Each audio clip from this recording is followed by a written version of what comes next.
Hello students, बेटा हम class 11th की एनसीईआरटी को पढ़ रहे हैं द लिविंग वर्ल्ड्स, जिसमें हम आगे बढ़ चुके हैं बेटा। वो आगे हम आगे बढ़ रहे हैं किस पे? ये टैक्सोनॉमिक कैटेगरी पे है। ये जो टॉपिक है टैक्सोनॉमिक कैटेगरी एनसीईआरटी ने दे रखा है 1.3 पर। ठीक है, इसके पहले हम लोगों ने बेटा सिस्टमैटिक्स देखा और टैक्सोनॉमी देखा। आपको पता है टैक्सोनॉमी है क्या चीज? टैक्सोनॉमी में हमने आपको बताया था कि टैक्सोनॉमी में हम कुल 4 स्टेप्स को फॉलो करते हैं। सबसे पहला होता है कैरेक्टराइजेशन। ठीक है बेटा, सबसे पहले क्या करते हैं बेटा? पहले स्टेप को क्या करते हैं? कैरेक्टराइजेशन कहते हैं। ठीक है ना, कैरेक्टराइजेशन, आइडेंटिफिकेशन, फिर क्लासिफिकेशन, फिर लास्ट में आता है आपका नॉमेनक्लेचर। ठीक है ना, लास्ट में आता है आपका नॉमेनक्लेचर। तो ये 4 स्टेप्स को हम बेटा फॉलो करते हैं। अब आपको पता है कि टैक्सोनॉमी में सबसे पहले हम क्या करते हैं? दो स्पीसीज के, दो जीवों के बीच, अभी स्पीसीज तक तो हम पहुंचे नहीं हैं, दो जीवों के बीच में बेटा सिमिलरिटी और डिसिमिलरिटी को मिलाया जाता है। ठीक है ना, जैसे मान लेते हैं कई सारी स्पीसीज हो गई, कई सारी स्पीसीज को हम क्या करते हैं? उसको हम सिमिलरिटी और डिसिमिलरिटी को मिलाते हैं। जिन जीवों में सिमिलरिटी मिलती चली जाती है उनको हम एक एक कैटेगरी में हम प्लेस करते चले जाते हैं। जिसमें सिमिलरिटी डिफरेंट होती है उनको हम डिफरेंट कैटेगरी में प्लेस करते हुए चले जाते हैं। इस तरीके से हम आगे बढ़ते हैं। फिर क्या होगा? उस जीव को हम आइडेंटिफाई करेंगे। ठीक है ना, आइडेंटिफाई करेंगे। क्या आइडेंटिफिकेशन करते हैं? अब आपको पता होना चाहिए कि आइडेंटिफिकेशन में वो जीव कैसा है, उसमें क्या क्या खूबियां हैं, कौन कौन से उसमें कैरेक्टर्स थे। ठीक है ना, उनको हम सारे कैरेक्टर्स को तो हमने कैरेक्टराइजेशन तो कर ही लिया है, लेकिन उस कैरेक्टर्स को हम पहचानेंगे तभी तो उनको हम डिफरेंट ग्रुप में रखेंगे। समझ पाए ना कि सारे कैरेक्टर्स को हमें पहचानना होगा। उसी पहचानने को हम कहते हैं आइडेंटिफिकेशन कर लिया तो उसके कैरेक्टर के आधार पर हम उसके किस में प्लेस कर देंगे? डिफरेंट कैटेगरीज में प्लेस कर देंगे, जिसको हम क्या कहते हैं? क्लासिफिकेशन कहते हैं। ठीक है ना, क्लासिफिकेशन करने के बाद हम क्या करेंगे? लास्ट में उसका नॉमेनक्लेचर करेंगे। अब नॉमेनक्लेचर आपको पता है, बताया है बेटा हमने। नॉमेनक्लेचर में दो इंस्टीट्यूट्स होती हैं। एक होता है बेटा ICZN, जिसे international code of botanical zoological nomenclature, ICBN international code for botanical nomenclature. ये आपको पता है बेटा। ठीक है, तो अब नॉमेनक्लेचर करने के लिए हमने ये भी बताया था कि जो कार्ल वॉन लिन, आप कहोगे कि कैरोलस लिनियस बताया था, आप कार्ल वॉन लिन क्यों बता रहे हो? देखो बेटा, कैरोलस लिनियस का असली नाम कार्ल वॉन लिन था। उन्होंने ही बाइनोमियल सिस्टम को दिया था, द्विनाम पद्धति को। ठीक है ना, किसी भी जीव की 2 नाम होने चाहिए। पहला नेम जो जेनेरिक नेम को शो करता है, दूसरा नेम स्पेसिफिक नेम को शो करता है, जिसे स्पेसिफिक एपिथेट कहते हैं, जिसको स्पीसीज कहते हैं। ठीक, अब उसी बाइनोमियल सिस्टम से प्रभावित होकर के उन्होंने कार्ल वॉन लिन से कैरोलस लिनियस रख लिया था अपना नाम। ठीक है ना, कंफ्यूज मत होना कि उनका 2 नाम क्यों है। उनका असली नाम कार्ल वॉन लिन था और बाद में उन्होंने बाइनोमियल सिस्टम के अकॉर्डिंग भी अपना नाम उन्होंने कैरोलस लिनियस रख लिया था। तो अब क्या किया हमने? उसका नॉमेनक्लेचर किया। ठीक, यानी कि ये यहां तक आपको पता चल गया। अब बेटा जब हम क्लासिफिकेशन कर ही रहे हैं, टैक्सोनॉमी हम कर ही रहे हैं, तो टैक्सोनॉमी में हम क्या क्या चीज करते हैं? जैसे मैंने आपको बताया कि जो हम टैक्सोनॉमी में हम कैरेक्टराइजेशन करेंगे, आइडेंटिफिकेशन करेंगे, फिर उसके बाद उसको क्लासिफाई करेंगे। क्लासिफाई करने के बाद उसका हम नामकरण कर देंगे, नाम दे देंगे। अब आपको ये भी पता है कि नाम हम क्यों देते हैं? क्योंकि जैसे मैं आपको कहूं कि कोई भी एक ऑर्गेनिज्म ले लीजिए, जैसे होता है ना कि आलू को ले लीजिए आप। ठीक है ना, आलू है, आलू को आप यहां पर आलू कह रहे हो, अंग्रेज जो है उसको पोटैटो कहते हैं, कहीं उसको बटाटा भी कहते हैं। ठीक है ना, बटाटा भी कहते हैं, जो महाराष्ट्र के लोग होते हैं उसको बटाटा कहते हैं। तो अब बताओ, एक आलू एक, सारी चीजें एक है, और चाइनीज में उसको कुछ और कहा जाता है, फ्रेंच में उसको कुछ और, जर्मन में उसको कुछ और कहा जाता है। तो सबका अपना एक अलग अलग नाम होता है ना। तो क्या करना है उसको? तो एक काम करते भैया, ना तुम्हारी पोटैटो, ना बटाटा, ना हमारी आलू। ठीक है, कुछ नहीं, उसका नाम रख देते हैं सोलेनम ट्यूबरसम। सोलेनम ट्यूबरसम क्या हुआ? अब वो पूरे वर्ल्ड में इसी नाम से जाना जाएगा। किसी के पास बोल दो भाई हमें सोलेनम ट्यूबरसम, वो आपको पहचान लिया जाएगा, आपको तुरंत वो चीज आपको आसानी से मिल सकती है। सिंपल है बेटा। ठीक है ना, तो उसको एक ही नाम से हम जानते हैं वर्ल्ड वाइडली, इसको साइंटिस्ट इसको एक्सेप्ट भी करते हैं। ठीक, अब देखो बेटा, वो आपको ये चीजें आपको हम पिछले वीडियो में हम आपको बता भी चुके हैं। अब देखो क्या है टैक्सोनॉमिक कैटेगरीज, क्या चीज है, ठीक है ना। टैक्सोनॉमिक कैटेगरी को यहां पर लिखा है कि ओवरऑल टैक्सोनॉमिक अरेंजमेंट, यानी कि जो टैक्सोनॉमिक कहने का मतलब ये है कि जितनी भी जो कैटेगरीज होती हैं, कैटेगरीज को हम एक सीक्वेंशियल पैटर्न में अरेंज कर देते हैं, उसी को हम टैक्सोनॉमिक कैटेगरी कहते हैं, ठीक है ना, उसी को हम टैक्सोनॉमिक कैटेगरीज कहते हैं। और वही सारी कैटेगरीज मिला करके क्या बनाती हैं बेटा, टैक्सोनॉमिकल हियरार्की बनाती हैं। यहां पर लिखा हुआ है कि all category together constitute taxonomic hierarchy. अब वो कैटेगरी क्या होती है वो अभी हम आपको बताएंगे, थोड़ा धीरज रखिए बेटा कि आपको समझ में आया कि टैक्सोनॉमिक कैटेगरी क्या है। यानी taxonomic category overall taxonomic arrangement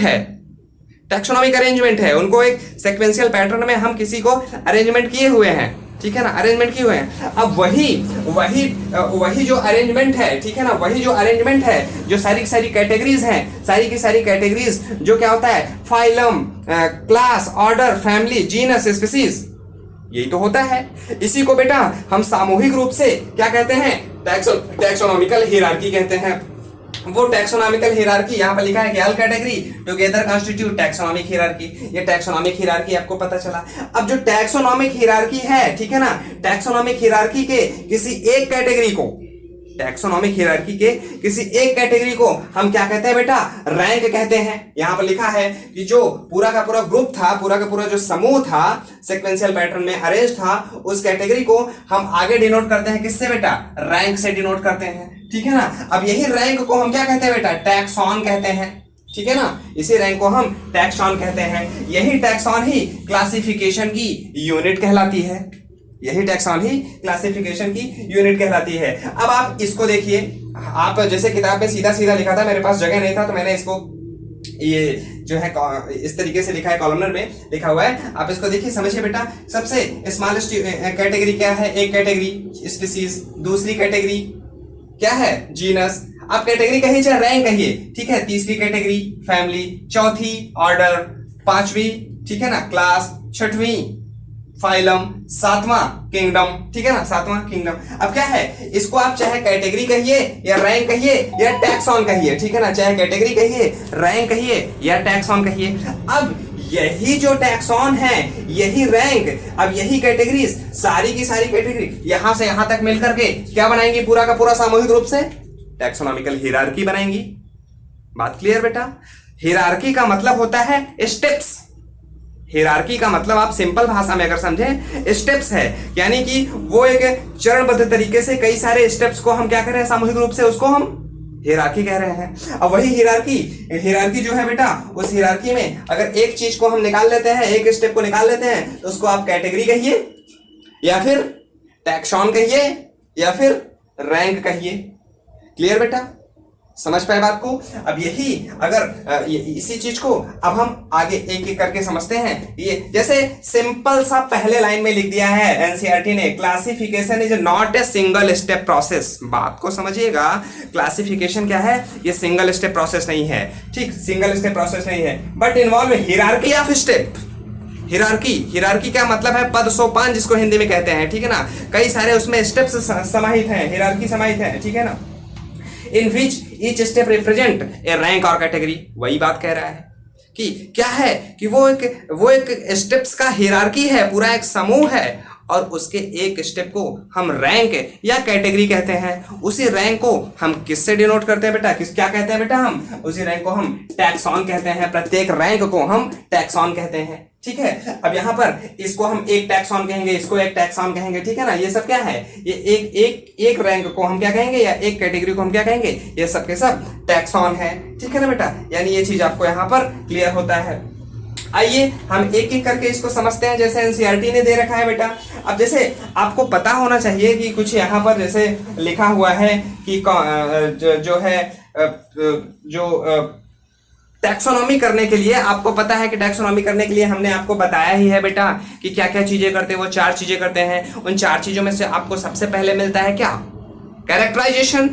दूसरा क्या, अभी थोड़ी देर पहले बताया, कैरेक्टराइजेशन, आइडेंटिफिकेशन और क्लासिफिकेशन, फिर नॉमेनक्लेचर। अब कैरेक्टराइजेशन किस बेसिस पे हम करेंगे, वो बेसिक्स क्या होते हैं कैरेक्टराइजेशन के, वो भी नोट कर लीजिए बेटा। कैरेक्टराइजेशन के जो बेसिक्स होते हैं ना, उसको हम बेटा हम क्या देखते हैं, एक्सटर्नल और इंटरनल स्ट्रक्चर को देखते हैं। बात समझिएगा, एक्सटर्नल और इंटरनल स्ट्रक्चर को देखेंगे। किसी एनिमल को हमने देखा, दो एनिमल हमने लिया, क्या है, एक ये एनिमल है, दूसरा एनिमल है, उसके हम एक्सटर्नल स्ट्रक्चर को देखा, यार इसमें ये कैरेक्टर मिल रहे हैं, इसमें भी ये कैरेक्टर मिल गए हैं, इसमें भी ये कैरेक्टर मिल गए हैं, इन तीनों को अलग कर देते हैं। अब बाकी बचे दो हैं, इसमें जो एक्सटर्नल कैरेक्टर इन तीनों से नहीं मिल रहे थे, इन दोनों को अलग कर देते हैं, ठीक है ना, एक्सटर्नल कैरेक्टर देखा। अब जो हमारे पास ये तीन यहाँ पर जो एक्सटर्नल कैरेक्टर को देख लिया, अब तीनों को इंटरनल कैरेक्टर को देखेंगे बेटा हम। इंटरनल कैरेक्टर को हम डिसेक्शन वगैरह करते हैं, डिसेक्शन के तरीके से हम समझ पाते हैं, बगैर बगैर एनाटॉमी के हम समझ नहीं पाएंगे कि उसका इंटरनल कैरेक्टर क्या है। तो हमने उसको उसके इंटरनल स्ट्रक्चर को देखा, इंटरनल स्ट्रक्चर में तीन में से दो के कैरेक्टर सेम मिल गए, एक का नहीं मिला, उसको हमने सेपरेट कर दिया, दो को हमने ले लिया, ठीक है ना, दोनों को हमने लिया। अब दोनों के अब सेलुलर लेवल पे जाकर के हम देखेंगे, सेल्स के स्ट्रक्चर पे जाकर के देखेंगे कि या क्या ये चीज तो इतना समझ पाया ना कि मतलब इंटरनल और स्ट्रक्चर कैरेक्टर को देखा। दूसरे स्टेप पे दूसरे प्रकार का जो बेसिक्स ऑफ क्लासिफिकेशन की जैसे हम बात कर रहे हैं कि बेसिक्स ऑफ क्लासिफिकेशन, ठीक है ना, basics of basics of classification में आपकी कुल चार चीजें आती हैं। पहला क्या होता है बेटा, पहला है इंटरनल एंड एक्सटर्नल कैरेक्टर्स, ठीक है ना, इंटरनल एंड एक्सटर्नल कैरेक्टर्स। दूसरा होता है बेटा सेल स्ट्रक्चर, तीसरा होता है बेटा डेवलपमेंट प्रोसेस, चौथा होता है इकोलॉजिकल इंफॉर्मेशन, ठीक है ना बेटा, चौथा होता है इकोलॉजिकल इंफॉर्मेशन। दिखाई दे रहा है ना बेटा, ठीक है, हाँ ठीक। देखो इंटरनल और एक्सटर्नल स्ट्रक्चर तो बताया हमने, मॉर्फोलॉजिकली उसको देख लिया और एनाटॉमिकली उसको देख लिया, और उसके कैरेक्टर के आधार पर हमने उनको सिमिलरिटी और डिसिमिलरिटी के आधार पर हम उनको डिफरेंट ग्रुप में प्लेस करते चले गए, डिफरेंट रैंक में प्लेस करते हम चले गए, ठीक है ना। यानी यहाँ पर ये आपको क्लियर हुआ। सेल स्ट्रक्चर, भाई ये अलग बात आ गई कि सेल स्ट्रक्चर कैसा होगा। आपको पता है कि कई सारे ऑर्गेनिज्म यूनिसेलुलर होते हैं, कई सारे ऑर्गेनिज्म मल्टीसेलुलर होते हैं। यूनिसेलुलर दो प्रकार के होते हैं, एक होता है मोनेरा जिसमें सारे बैक्टीरिया को रख दिया गया है, दूसरा होता है प्रोटिस्टा जो यूकैरियोटिक सेल्स होते हैं, जो प्रोकैरियोटिक हैं उनको मोनेरा में रख दिया, जो यूकैरियोटिक यूनिसेलुलर हैं उसको हमने प्रोटिस्टा में रख दिया। जो मल्टीसेलुलर यूकैरियोटिक्स हैं उनको हमने किस में रखा बेटा, किसमें, आप याद कीजिए, ऑटोट्रॉफिक ग्रीन कलर पिगमेंट, कौन, प्लांटी, और दूसरा किसमें रखा, जो एब्जॉर्प्टिव मोड ऑफ न्यूट्रिशन को शो करते हैं, वो कौन, फंजाई। अभी आप कंफ्यूज हो जाओगे, फंजाई वगैरह तो हम आगे आपके प्लांट किंगडम में पढ़ेंगे, ये सब चीजें जो है फंजाई हो गया। उसके बाद क्या है, एनिमैलिया, इंजेस्ट करते हैं, निकल करके खाते हैं, वो हेटेरोट्रॉप्स होते हैं। मिला ना आपको कुल 5 चीज, वो क्या चीजें मिला, सबसे पहले आपको मोनेरा मिला, प्रोटिस्टा मिला, फंजाई मिला, प्लांटी मिला, एनिमैलिया मिला, कुल 5 चीजें मिली है ना। तो ये क्या है, ये इनको हम सेल के स्ट्रक्चर के आधार पर भी हम क्लासिफाई करते हैं। सेल का स्ट्रक्चर कैसा है, प्रोकैरियोटिक है, यूकैरियोटिक है, उसका मोड ऑफ न्यूट्रिशन क्या है, इन सारी चीजों को देखते हैं। डेवलपमेंट प्रोसेस को देखते हैं हम। डेवलपमेंट किसी का एक्सटर्नल होता है, किसी का इंटरनल होता है, किसी का डायरेक्ट डेवलपमेंट होता है, किसी का इनडायरेक्ट डेवलपमेंट होता है। इनडायरेक्ट डेवलपमेंट का मतलब है कि कोई लार्वल स्टेज को पार करके तब वो आगे डेवलपमेंट करेगा, ये आपका डेवलपमेंट प्रोसेस हो गया। इकोलॉजिकल इंफॉर्मेशन यानी अब जो है उसकी फाइलोजेनिक कैरेक्टरिस्टिक को देखते हैं कि उसका इवोल्यूशन किससे हुआ है, किस जीव से हुआ है। इकोलॉजिकल इंफॉर्मेशन को हम देखते हैं कि किससे वो जीव एराइजेस हुआ है, किससे वो जीव निकला हुआ है, इस चीज को हम देखते हैं बेटा, ठीक है ना। तो बात को आप इतना सिर्फ नोट किए रहिए, आगे आने वाले चैप्टर्स में इन सबको हमें फोड़ना है। अभी तो आप इतना सिर्फ जानते रहो, सिर्फ मैं बेसिक्स को बता रहा हूं यहाँ पर, ठीक है ना। तो ये सारी चीजों को आप भी जानते रहो कि बेसिक्स ऑफ क्लासिफिकेशन क्या होता है, वो ये 4 चीजें होती हैं जो मॉडर्न टैक्सोनॉमी का आधार होता है, ठीक है ना। ये मॉडर्न टैक्सोनॉमी का आधार है, ठीक है। मिटाते हैं इसको, चलो देखो 1 मिनट बेटा, ये थोड़ा सा इसको हम गीला करते हैं फिर मिटाते हैं। हाँ बेटा ठीक है ना, मिटा दे मैंने इसको, ठीक है। थोड़ा वो जम गया था, मिटता नहीं है एक्चुअली, जो ब्लू कलर वाला है ना ये आसानी से मिटता नहीं, उसको कपड़े को गीला करना पड़ा तब जाके मिटाए। ठीक है, हाँ चलो अब आते हैं बेटा हम इसके इस सारे के सारे इस हम रैंक को यानी टैक्सॉन को हम समझते हैं। ठीक है, किसी भी जीव को क्लासिफाई करने के लिए हमें सबसे पहले उसके निचले स्तर से हम शुरुआत करते हैं। जैसे मैंने कहा कि ये हमने क्या लिखा है, ये असेंडिंग ऑर्डर में लिखा है, बढ़ते हुए क्रम में लिखा है। अगर इधर से हम इधर बढ़ेंगे तो असेंडिंग ऑर्डर होगा, इधर से इधर बढ़ेंगे तो वो डिसेंडिंग ऑर्डर होगा। यानी कि यहां से अगर हम आगे बढ़ते जाएंगे कैरेक्टर्स क्या होंगे, डिक्रीज होते जाएंगे, कैरेक्टरिस्टिक्स डिक्रीज होते जाएंगे, और हम किंगडम से स्पीसीज तक आते जाएंगे तो कैरेक्टर्स की कॉमन कैरेक्टर्स की संख्या इंक्रीज होती चली जाएगी, वो मैच करते चले जाएंगे एक दूसरे से। जैसे जैसे स्पीसीज जीनस फैमिली आगे बढ़ते चले जाएंगे सारे के सारे कैरेक्टर्स डिफरेंशिएट होते चले जाएंगे, डिफरेंशिएट होते चले जाएंगे। ठीक है ना, माफ कीजिएगा बेटा मैं उल्टा बोल रहा हूं, कंफ्यूज हो गए हम भी कंफ्यूज हो गए। ठीक है ना, जैसे ही इधर से इधर आएंगे, इधर से इधर आएंगे, कॉमन कैरेक्टर्स की संख्या बढ़ती चली जाएगी। ठीक है ना, इधर से इधर आएंगे, कॉमन कैरेक्टर्स की संख्या वो बढ़ती जाएगी, और इधर से इधर चलेंगे वो कॉमन कैरेक्टर्स की संख्या घटती चली जाएगी। बेटा ये सही है, ठीक है ना, ये सही है, क्लियर। यानी यहां से यहां तक क्या है, ये असेंडिंग ऑर्डर है, इधर से इधर क्या है, डिसेंडिंग ऑर्डर है। ठीक है ना, कंफ्यूज ना होना बेटा। चलो एक एक को समझते हैं। स्पीसीज क्या है बेटा, स्पीसीज क्या है, स्पीसीज को देखते हैं। स्पीसीज बेटा पहले तो ये याद रख लो कि स्पीसीज को हम, स्पीसीज जो होती है, species biological concept of species किसने दिया था बेटा, अर्नेस्ट मेयर ने दिया था। वेरी वेरी इंपॉर्टेंट, ठीक है ना, अर्नेस्ट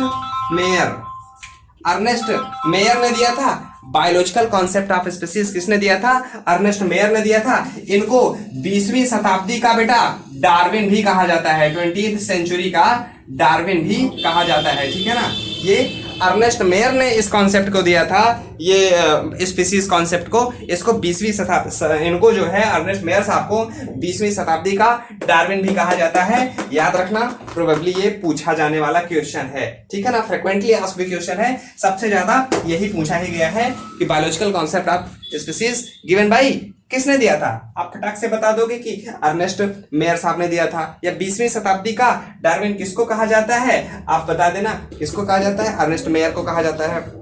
अब देखो स्पीसीज की बात कर रहे हैं हम, ऐसी स्पीसीज जो बिल्कुल कॉमन फंडामेंटल कैरेक्टरिस्टिक्स को शो करते हो उनको हम सिमिलर स्पीसीज में रखते हैं। जैसे होमोसैपियंस, अपने आप को ले लो, आप हमें देख लो और अपने आप को देख लो, आपका कैरेक्टर्स हमारे से बिल्कुल मैच करता है, 100% मैच करता है। अब ये मत कहना कि मेल फीमेल अलग अलग है, ठीक है ना, सब में मेल फीमेल का सेपरेशन होता है। मोस्ट ऑफ द एनिमल्स में मेल फीमेल सेपरेट होते हैं, लेकिन वो मेल फीमेल क्या होते हैं, आपस में सक्सेसफुली रिप्रोडक्शन कर सकते हो, और उनका जो संतान होती है वो आगे चल करके वो भी रिप्रोडक्शन करे, वो उनको जो है हम सिमिलर स्पीसीज में रखते हैं। बात को फिर से समझ लीजिए बेटा कि स्पीसीज किसको कहते हैं, स्पीसीज जैसे हमने कहा कि हमारी सैपियंस क्या है, सैपियंस स्पीसीज है बेटा हमारी, ठीक है, सैपियंस स्पीसीज है। अब वो सैपियंस स्पीसीज क्या, वो आप सैपियंस हम सैपियंस, ठीक है ना, हमारे बीच में क्या होता है, आपस में रिप्रोडक्शन हम आसानी से कर सकते हैं, और हमारे आने वाली संतान भी आसानी से रिप्रोड्यूस कर सकती है। वो कह रहे हैं वो ऐसे जीवों को हम जो कॉमन फंडामेंटल कैरेक्टर्स को शो करते हैं, इनको हम स्पीसीज में रखते हैं। ऐसे जीव जो सिमिलर हों लेकिन आपस में सक्सेसफुली इंटरब्रीड नहीं करते हैं, कॉमन कैरेक्टर को शो कर रहे हैं लेकिन फिर भी कुछ सिमिलरिटी है उनमें, कुछ सिमिलरिटी है लेकिन उनमें क्या हो गया है, रिप्रोडक्टिव आइसोलेशन। एक वर्ड याद रखिएगा, क्या कौन सा वर्ड, रिप्रोडक्टिव आइसोलेशन। ये रिप्रोडक्टिव आइसोलेशन जिन जीवों के बीच में होता है वो सिमिलर स्पीसीज नहीं होते हैं। बात क्लियर बेटा, ठीक है ना, कि ऐसे ऑर्गेनिजम्स जो आपस में सक्सेसफुल इंटरब्रीडिंग कर सकते हो, बच्चे को जन्म दे सकते हो, और उनका बच्चा भी आगे चल करके वो ब्रीडिंग कर सके, बच्चे को जन्म दे सके, उनको क्या कहते हैं बेटा, हम उनको हम सिमिलर स्पीसीज में प्लेस करते हैं। ठीक है बेटा, और डिफरेंट डिफरेंट स्पीसीज के बीच में क्या होता है, रिप्रोडक्टिव आइसोलेशन हो जाता है, ठीक है ना। आप बंदर को हाथी से जो है ब्रीडिंग नहीं करवा सकते हैं। गलती से अगर ये लोग ब्रीडिंग कर भी लिए, गलती से अगर ये लोग ब्रीडिंग कर भी लिए, संतान की प्राप्ति भी हो गई, लेकिन वैसी संतान फर्टाइल नहीं होगी, वो अनफर्टाइल होगी। एग्जाम्पल म्यूल होता है, हम आपको बता चुके हैं आगे, ठीक है ना, म्यूल होता है, ठीक। यानी ये स्पीसीज आपको समझ पाए, ठीक है। स्पीसीज में जैसे यहां पर क्या लिखा है कि सोलेनम नाइग्रम और सोलेनम मेलांजिना, ठीक है ना, सोलेनम नाइग्रम, सोलेनम मेलांजिना, और भी ढेर सारे नाम यहां पर लिखे हैं। मैंजीफेरा इंडिका, सबसे पहले तो ये देख लो, मैंजीफेरा इंडिका, इंडिका क्या है, स्पीसीज है, ठीक है ना। और क्या है, सोलेनम ट्यूबरसम, पोटैटो, ट्यूबरसम क्या है, स्पीसीज है। कैसे लिखा जाता है ये हम आपको बता चुके हैं बेटा, ये सब कैसे लिखा जाता है आपको पता है कि बायोलॉजिकल नेम जो नामकरण करते हैं, बाइनोमियल सिस्टम में जो नामकरण करते हैं, उसमें बेटा पहला वर्ड जो होता है जेनरिक नेम, वो लैटिन होता है। मतलब जो नामकरण करते हैं उसको हम लैटिन में नामकरण करते हैं, और लिखते किस में, हम इटैलिक में लिखते हैं। अगर हम हाथ से लिख रहे होते हैं तो इनको हम सेपरेटली अंडरलाइन कर देते हैं। ये आपको पता होना चाहिए, ठीक है ना, ये आपको तो पता ही है, हम आगे अगले वीडियो में हम बता ही चुके हैं, ठीक है। और क्या है, पैंथेरा लियो, लियो क्या है, स्पीसीज है, ठीक है ना, पैंथेरा लियो क्या है, स्पीसीज है। अब जैसे पैंथेरा टिग्रिस, पैंथेरा टिग्रिस क्या है, टिग्रिस अलग स्पीसीज, लियो अलग स्पीसीज। टाइगर और शेर में बहुत ज्यादा सिमिलरिटी होती है, लेकिन वो क्या है, आपस में इंटरब्रीडिंग नहीं कर सकते हैं, आपस में ब्रीडिंग नहीं कर सकते हैं, ठीक है ना, आपस में ब्रीडिंग, संतान की उत्पत्ति नहीं कर सकते हैं। तो इसलिए क्या किया, इसको अलग स्पीसीज में रख दिया, इसको अलग स्पीसीज में रख दिया, ठीक है ना। सोलेनम नाइग्रम, ठीक है ना, सोलेनम नाइग्रम और सोलेनम मेलांजिना। नाइग्रम क्या है, एक मिनट बेटा, हाँ बेटा देखो, हमने क्या कहा, सोलेनम नाइग्रम और सोलेनम मेलांजिना, ठीक है ना, सोलेनम नाइग्रम, सोलेनम मेलांजिना। एनसीईआरटी ने दे रखा है बेटा, सारी चीजें मैं यहां नोट नहीं कर रहा हूं, बोल रहा हूं, समझिए उसको। सोलेनम नाइग्रम, काली मकोई, जानते हो ना इसको, सोलेनम नाइग्रम।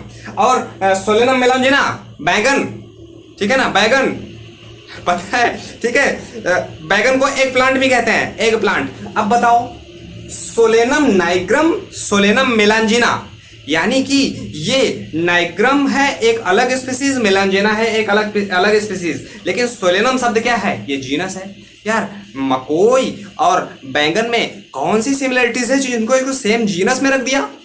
यार देखो बैगन के अंदर भी छोटे छोटे बीज पाए जाते हैं, उसके ऊपर भी ग्रीन कलर का लगा होता है, ठीक है ना, क्राउन लगा होता है। बैगन में भी छोटे छोटे बीज पाए जाते हैं, उसमें भी ग्रीन कलर का क्या होता है, ऊपर जो क्राउन लगा होता है, आपको पता ही है, ठीक है ना। तो सिमिलरिटीज हुई ना, इसी सिमिलरिटी, और दोनों भी बाहर होते हैं, उगते हैं, उसके प्लांट में भी सिमिलरिटीज होती है, पत्तियां भी मैच करती हैं, इस वजह से क्या हुआ, इनको सिमिलर स्पीसीज में रख दिए। करेक्ट बेटा, यानी स्पीसीज का कॉन्सेप्ट आपको समझ में आया। अब देखो, जो स्पीसीज अगर मान लेते हैं यहां पर डिफरेंट स्पीसीज जो कॉमन कैरेक्टर्स को शो करते होंगे, उनको हम किस में रख देंगे, जीनस में रख देंगे। और वो जीनस के डिफरेंट जीनस जो कॉमन कैरेक्टर को शो करेंगे, लेकिन हैं अलग अलग जीनस, लेकिन कुछ उनमें कॉमन कैरेक्टर है, इसलिए उनको हमने फैमिली में रख दिया। और फैमिली के डिफरेंट फैमिली के कॉमन कैरेक्टर्स जो शो कर रहे हैं, उनको हमने ऑर्डर में रख दिया, ठीक है ना। स्पेसिफिकेशन तो आगे चलने के बाद ही लास्ट में स्पेसिफिक कैरेक्टर मिलेगा,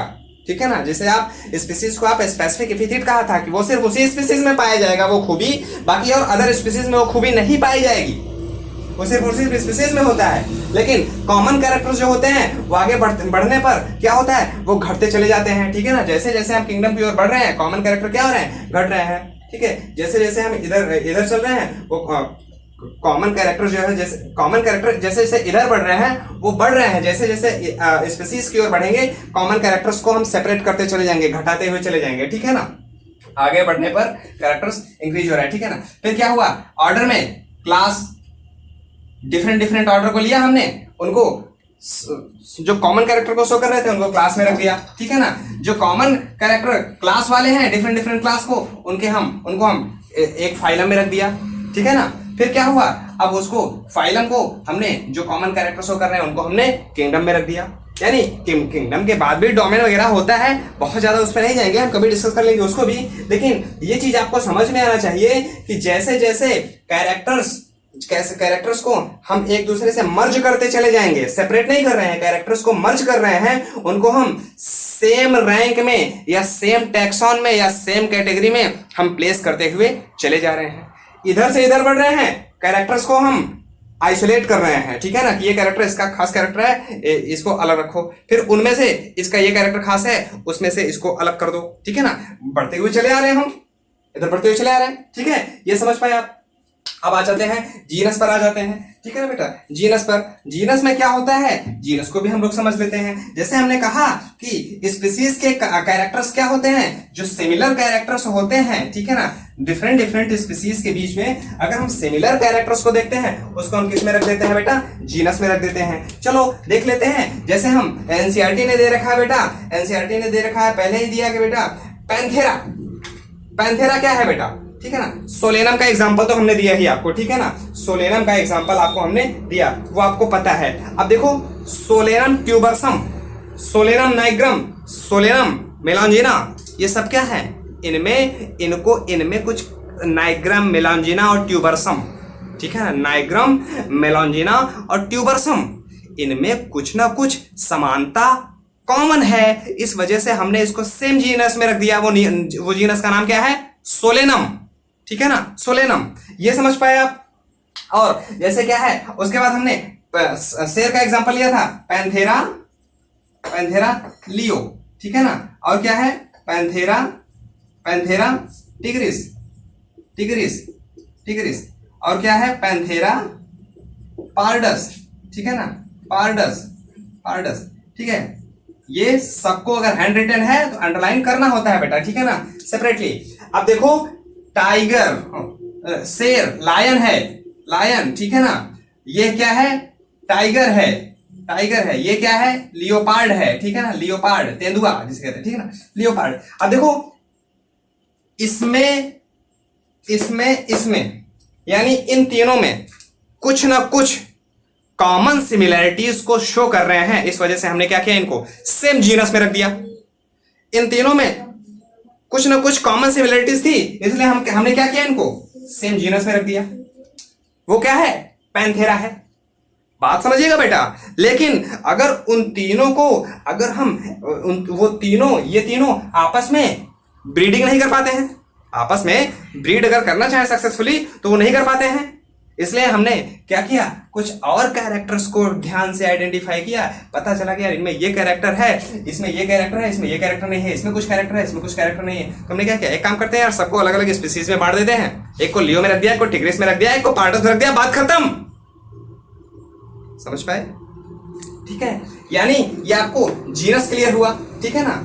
ठीक उसी प्रकार कुछ प्लांट्स के भी एग्जांपल दिए थे, वो सोलेनम का था, solanum nigrum, solanum melongena, solanum tuberosum, उसको भी आप लोग यहाँ पर नोट कर लीजिएगा, ठीक है ना। बोल दे रहे हैं, जगह कम है यहाँ पर, ठीक है, कुछ चीजें नोट भी करते रहा बोले पर भी। आगे आते हैं नेक्स्ट कैटेगरी, फैमिली क्या है, फैमिली, फैमिली क्या लिखा है बेटा, कि देखो इसमें क्या करते हैं, रिलेटेड जेनेरा को हम प्लेस करते हैं, लिखा हुआ है पहली लाइन में। Next category, family has a group of related genera with still less number of similarity compare to genus and species. अब आपको पता है कि जैसे जैसे हम यहाँ पर बढ़ेंगे कि इनमें सिमिलरिटीज तो यहाँ पर घट ही जाएगी ना, सिमिलरिटीज। बेटा एक जगह में थोड़ा सा बहुत ज्यादा कंफ्यूज हो रहा हूँ कि आगे बढ़ने पर सिमिलरिटी घट रही है कि इधर चलने पर सिमिलरिटी बढ़ रही है, कंफ्यूज ना होइएगा। लास्ट तक अगर थोड़ा सा नॉर्मल हुआ तो मैं बता दूंगा, ठीक है, अभी उस पर मत जाइएगा, ठीक है। तो यहाँ पर क्या हुआ, फैमिली को कह रहा है कि इसमें रिलेटेड जो है रिलेटेड जीनस को कुछ ऐसे कैरेक्टर्स जो इसमें मैच कर रहे थे डिफरेंट जीनस में, ठीक है ना। कुछ इनको देखो, कुछ अलग अलग जीनस में ये मैच कर रहे हैं, अलग अलग जीनस हैं, पैंथेरा नहीं है लेकिन अलग अलग जीनस है, लेकिन कुछ कॉमन कैरेक्टर हैं जो दोनों में मैच कर रहे हैं। तो उनको क्या किया, उठा करके सेम फैमिली में रख दिया, हमने उठा करके सेम फैमिली में रख दिया, बात खत्म। वही लिखा है यहाँ पर, families are characterized on the basis of both vegetative and reproductive feature of plant and species. यानी कि फैमिली को क्लासिफिकेशन किस आधार पर करते हैं, याद रखिएगा, वेजिटेटिव फीचर और रिप्रोडक्टिव फीचर। प्लांट है तो वेजिटेटिव फीचर, ठीक है ना, वेजिटेटिव और क्या रिप्रोडक्टिव फीचर, यानी कैसे वो रिप्रोडक्शन करते हैं, उनका वेजिटेटिव फीचर कैसा है, प्लांट के लिए यूज वेजिटेटिव शब्द का यूज किया जाता है, उनके वेजिटेटिव कैरेक्टर्स कैसे हैं इस आधार पर रखते हैं। ठीक, आगे क्या लिखा है कि among plant for the example 3 different genera solanum, petunia, datura are placed in family solanaceae। अब देखो बेटा सोलेनम, ठीक है ना,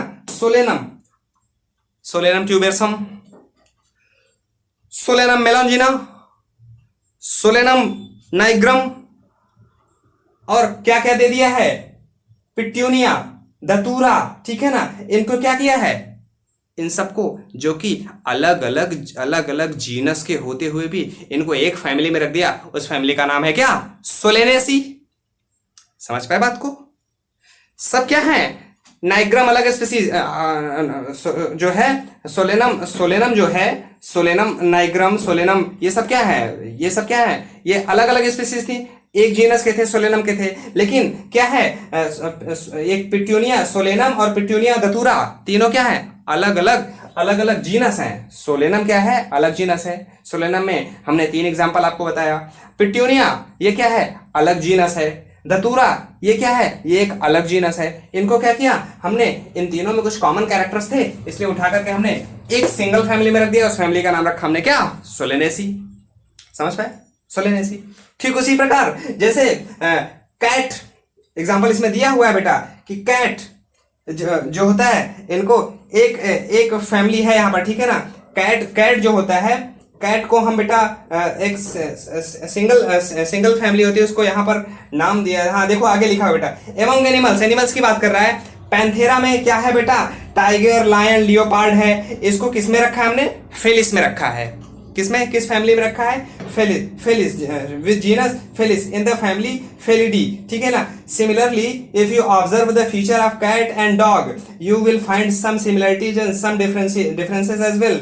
दे are separated into 2 different families, Felidae and Canidae. अब देखिए इसको बेटा, देखिए क्या है, कैट, ठीक है ना, कैट ये क्या है, अलग जीनस है, ये क्या है, अलग जीनस है, लेकिन इनमें, इस जीनस में और इनके जीनस में कुछ सिमिलरिटीज थी। इस वजह से हमने क्या कर दिया, इनको एक अलग, इन दोनों को एक सेम फैमिली में रख दिया। कैट को और इस पैंथेरा को हमने क्या कर दिया, एक अलग सेम फैमिली में इन सबको रख दिया, जिसका नाम है फेलिडी, ठीक है ना, फेलिडी। और डॉग क्या है, कैट से डिफरेंट है, तो हमने क्या किया, डॉग को दूसरी फैमिली में रख दिया। क्या नाम रखा उसका, कैनिडी, ठीक है ना, फेलिडी और कैनिडी। अब देखो फेलिडी और कैनिडी में कुछ और समानता होगी, इसको हम उठा करके किस में रख देंगे, अब ऑर्डर में रख देंगे, सेम ऑर्डर में रख देंगे। बात समझ पाए बेटा, समझ में आ रहा है ना। यानी कि कैरेक्टर्स की सिमिलरिटी के आधार पर उनको हम मर्ज करते हुए आगे बढ़ते चल रहे हैं, ठीक है। ऑर्डर क्या कह रहा है बेटा, order you have seen the earlier that category like species, genus and family are based on the number of similar character. यानी जो 3 चीजें यहाँ पर बता रहा है कि स्पीसीज, जीनस, फैमिली, ये सिमिलर कैरेक्टर पर तो बेस्ड है ही, लेकिन अगर ऑर्डर क्या है, एक हायर टैक्सोनॉमिक रैंक है, हायर टैक्सोनॉमिक कैटेगरी है। हायर टैक्सोनॉमिक कैटेगरी में इसमें क्या होगा, इसमें क्या लिखा है बेटा, generally order and other higher taxonomic category are identified based on the aggregate character. यानी एग्रीगेट मतलब इनको हमने सामूहिक कैरेक्टर को हमने यहाँ पर समाहित कर लिया। समाहित करने के बाद आगे हम किसी एक सेम ऑर्डर में रख देंगे। Order being a higher category is example of family which exhibit a very few similar characters. यानी कि इसमें क्या है, डिफरेंट फैमिली को लेंगे जिनमें कुछ similar character, few similar character होंगे, कुछ सिमिलर कैरेक्टर होंगे, जिसको हम एक सिंगल ऑर्डर में रख देंगे। जैसे यहाँ पर नाम दिया है कि प्लांट फैमिली की अगर बात कर रहा है, तो प्लांट फैमिली में कन्वोल्वुलेसी, सोलेनेसी, इनको सेम ऑर्डर में रख दिया है। कल क्या है, फैमिली एक क्या थी हमारी एक फैमिली क्या थी, एक थी सोलेनेसी, जिसमें वो सोलेनम वगैरह था, सोलेनम ट्यूबरसम, नाइग्रम, ये सब चीजें था, ठीक है ना। तो अब क्या हुआ, कन्वोल्वुलेसी एक फैमिली है। कौन सी एक फैमिली है, कन्वोल्वुलेसी एनसीईआरटी ने दे रखा है बेटा, आप यहाँ पर स्पेलिंग को थोड़ा सही लिखे, कन्वोल्वुलेसी, और एक सोलेनेसी। अब क्या हुआ, इन दोनों में कुछ कॉमन कैरेक्टर को शो कर रहे थे, तो क्या किया, इन दोनों को उठा करके हमने एक सिमिलर ऑर्डर में प्लेस कर दिया, पॉलीमोनियल्स, पॉलीमोनियल्स, ठीक है ना, पॉलीमोनियल्स में हमने इसको प्लेस कर दिया। अब क्या है, अब एनिमल्स में आते हैं, ठीक है ना, एनिमल्स में आते हैं तो एनिमलिया में क्या है, अब आपको पता है कि आप देखो फेलिडी और कैनिडी, फेलिडी क्या है, कैट, और ये पैंथेरा वाले जीनस रखे गए हैं, ठीक है ना, पैंथेरा वाले जीनस रखे गए हैं। कैनिडी में क्या है, डॉग्स रखे गए हैं, ठीक है ना, डॉग्स रखे गए हैं। लेकिन ये भी मांसाहारी है, ये भी मांसाहारी है, ठीक है ना, ये भी मांसाहारी, ये भी मांसाहारी है। तो मतलब क्या हुआ कि दोनों के अंदर कैनाइन टीथ पाए जाएंगे, कैनाइन टीथ होंगे ना, ये कैनाइन टीथ आपको पता है, आगे हम देख लेंगे आने वाले चैप्टर्स में, ठीक है ना। तो क्या हुआ, इनको जो थोड़ी बहुत समानता मिल रही है इस वजह से इनको हम सेम ऑर्डर में रख दिया। उस ऑर्डर का नाम है क्या, कार्निवोरा, कार्निवोरा।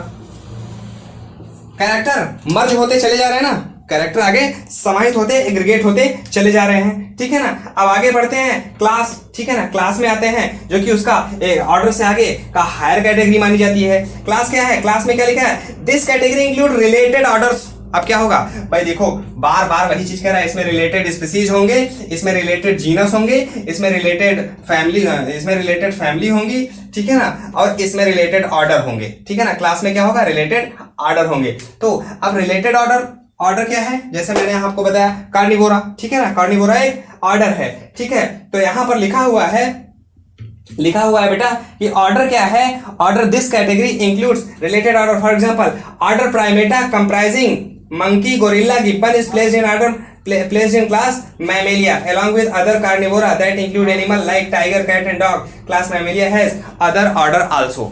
अब आप इसको मेरी लैंग्वेज में समझ लीजिए बेटा, क्या कह रहा है कि जो है ये सब के सब क्या हैं, कार्निवोरा हैं, ये सब के सब क्या हैं, कार्निवोरा हैं। लेकिन इसमें एक जो है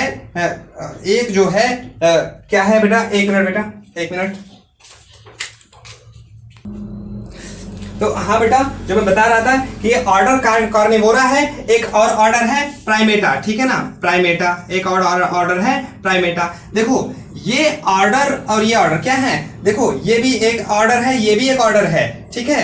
क्या है, वो क्या थे, वो कुछ क्लास से आए हैं, ठीक है ना, वो रिलेटेड क्लास से मिलकर के यहाँ पर दो ऑर्डर यहाँ पर बने हुए हैं। लेकिन माफ कीजिएगा, दो फैमिली से आए हैं, ठीक है ना, कुछ रिलेटेड फैमिली से ये दो ऑर्डर यहाँ पर मिलकर के बने हुए हैं। अब इन दोनों ऑर्डर्स में कुछ समान कैरेक्टर्स शो करेंगे। ये दोनों ऑर्डर जो कार्निवोरा और प्राइमेटा हैं कुछ समान कैरेक्टर्स को शो करेंगे। ये समान कैरेक्टर्स क्या हो सकते हैं बेटा, कार्निवोरा भी मैमेलियन होते हैं, ठीक है ना, मेमोरी ग्लैंड्स पाया जाता है। प्राइमेटा भी मैमेलियन होते हैं, इसमें भी मेमोरी ग्लैंड पाया जाता है। तो इनको उठा करके किस एक क्लास में रख दिया, वो क्लास रख दिया बेटा मैमेलिया, ठीक ना, मैमेलिया, वो एक मैमेलिया क्लास बन गया, ठीक। लेकिन इसमें क्या क्या स्पीसीज आ गए, सोचो।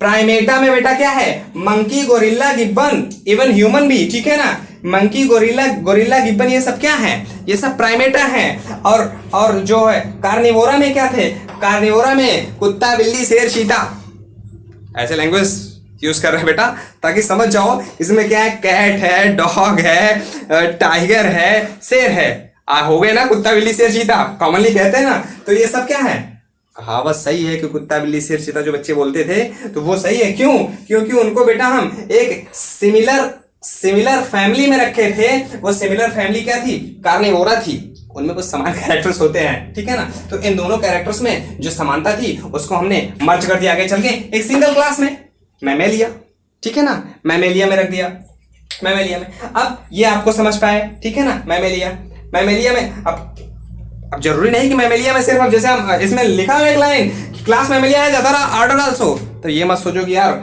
सिर्फ 2 फैमिली बताए हैं तो 2 ही फैमिली होती है, फैमिली भी संख्या सैकड़ों में होती है, ठीक है ना, ऑर्डर भी कई सारे होते हैं। स्पीसीज तो आपको पता ही है 1.8 से लेकर के 1.6, 1.8 मिलियन में स्पीसीज है। अब उसी से क्या होगा आप अंदाजा लगा सकते हैं यार कि कितनी ज्यादा स्पीसीज होंगी। आगे जाकर के हमको सिर्फ एक ही चीज मिलेगा, ठीक है ना, एक चीज मिलेगा, वो भी लिविंग बींग्स, वो आ जाएगा आपका प्लांट और एनिमल्स, 2 ही चीज बचेंगे आगे, ठीक है ना।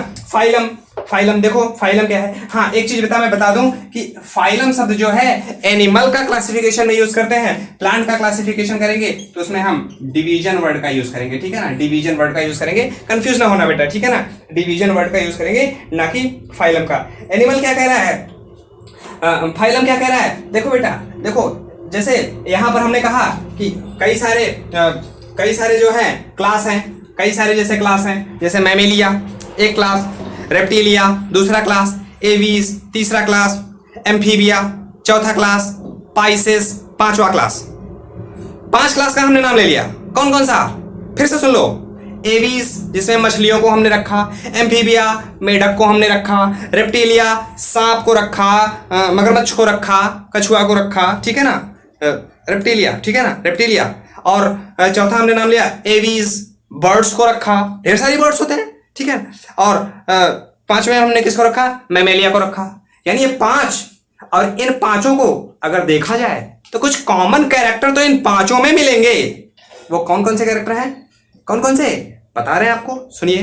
पहला उनमें ये स्पाइनल कॉर्ड होती है, ठीक है ना, स्पाइनल कॉर्ड जो जिसको क्या कहते हैं बेटा हम, जो वर्टिब्रल कॉलम कहते हैं बेटा, ठीक ना, vertebra, dorsal tubular nerve cord, pharyngeal gill slits, ये 3 चीजें जिसमें पाई जाएंगी उसको हम एक सिंगल फाइलम में रख देंगे। उस फाइलम का नाम यहाँ पर लिखा हुआ है बेटा, ठीक है ना, फाइलम का नाम लिखा हुआ है, देखो यहाँ पर लिखा हुआ है कि constitute next higher category called phylum, all these based on the common feature like presence of notochord, यानी जो मैंने बता रहा था कि ये जो स्पाइनल है ना इसको नोटोकार्ड है बेटा, ठीक है, notochord, dorsal hollow neural system, ठीक है ना, फायरिंगियल गिल स्लिट्स, ये सब चीजें हैं। तो इसको हमने किस में रख दिया, किस फाइलम में रख दिया?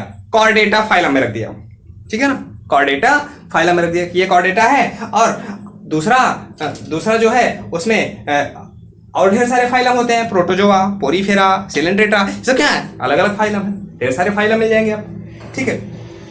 ये आपको पता चला। इन प्लांट में क्या होता है? प्लांट में अलग अलग डिवीजन होते हैं, हायर कैटेगरी में डिवीजन होते हैं। डिवीजन में क्या होता है बेटा? आपको पता है केल्गी होता है, जो होता है ब्रायोफाइट्स होता है, टेरिडोफाइट्स होता है, और भी जो जिम्नोस्पर्म होते हैं, एंजियोस्पर्म होते हैं, ये सब क्या हो गए? इसके डिवीजन हो गए, ठीक। यानी ये आपको यहाँ पर समझ में आया। अब उसके आगे बढ़े भाई, एक तो हमने प्लांट को बता दिया, एक तो एनिमल को बता दिया।